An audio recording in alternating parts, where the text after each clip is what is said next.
So today I'm going to do a mini lesson on open-ended discussion questions. First of all, why is this important to learn? You're going to be asked to write open-ended discussion questions weekly on your Chew on This reading assignments, and you'll also be asked to do that on the reading final. The questions you write will be the basis of our weekly online discussion posts. And finally, question word order and grammar is a topic that needs to be mastered to become a better English speaker.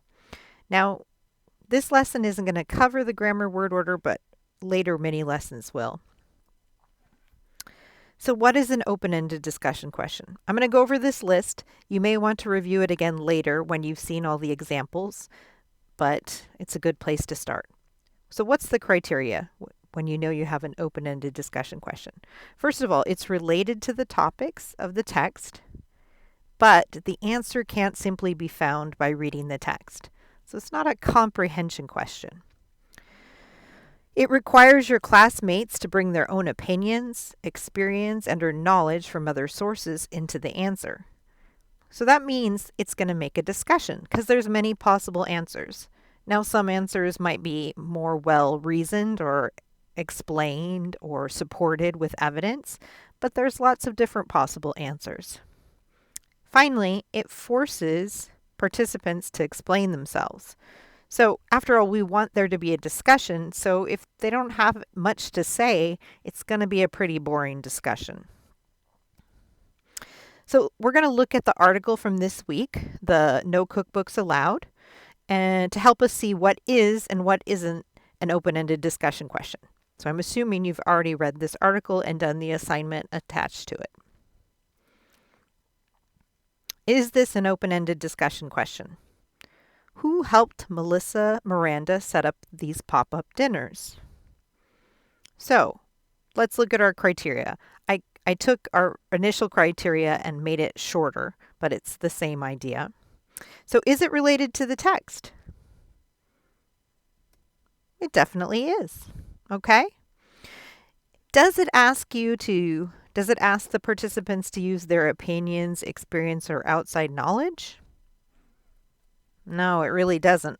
If we look back at the article, you can find the answer to this question right here. Alan Vu, an event planner, and a restaurant owner, I can't pronounce that last name, a Thai person. So it talks about who helped her. So does it force explanation or discussion? No, because the answer's right there in the article.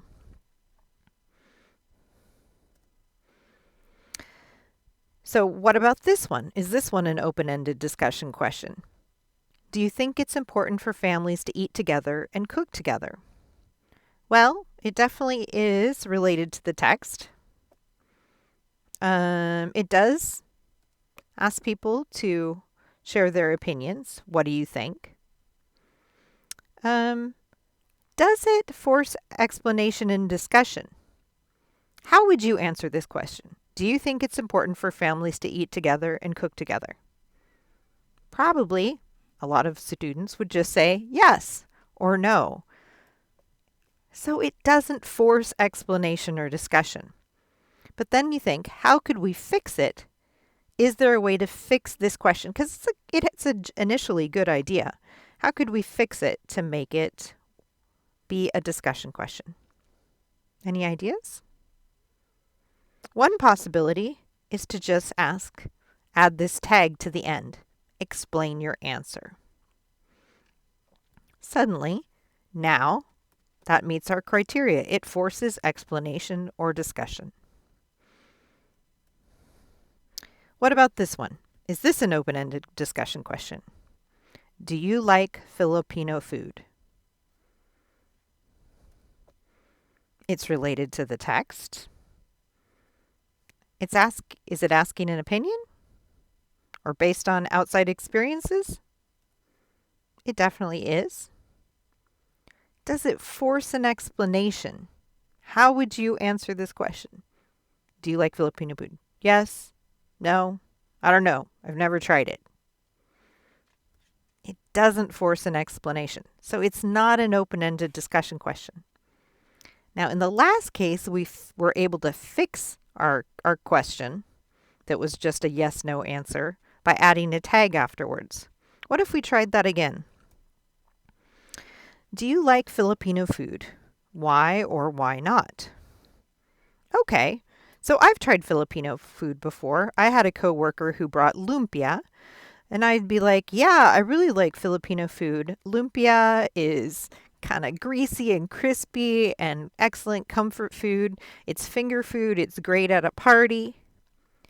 Now, however, I want you to think of another person who's never eaten Filipino food. Can they answer this question? They're not part of the discussion. So this is not a good open-ended discussion question because it doesn't force everyone to be a part of the discussion. Is there a way to fix it? What about this? Do the Filipino foods described in the article sound good to you? Why or why not? Everyone can now participate in the discussion because they can read those, or they've read those descriptions of the different foods, and they can have a variety of opinions and reasons. So now we've met the last criteria. Remember, for something to be an open-ended discussion question, I have to get a check mark for all the criteria. Last one. Is this an open-ended discussion question? What do you do to try to maintain the food traditions of your culture? Okay, is it related to the text? The article talks about food traditions, so yes. Does it ask the person who's answering to use their opinions, experiences, or outside knowledge? Yeah.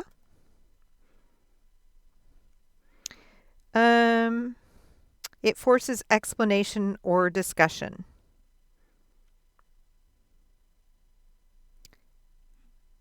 It does. I have to say, now that I look at it, if someone said, I don't care about my food traditions, it doesn't really force them to explain. Perhaps it would be even a stronger question to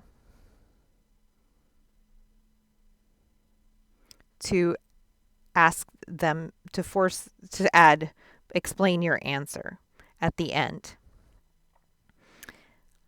These things are tricky. You have to think about them a lot. So I hope, though, that this has more prepared you to successfully create open-ended discussion questions in your assignments. And future mini lessons will focus on word order and grammar in questions.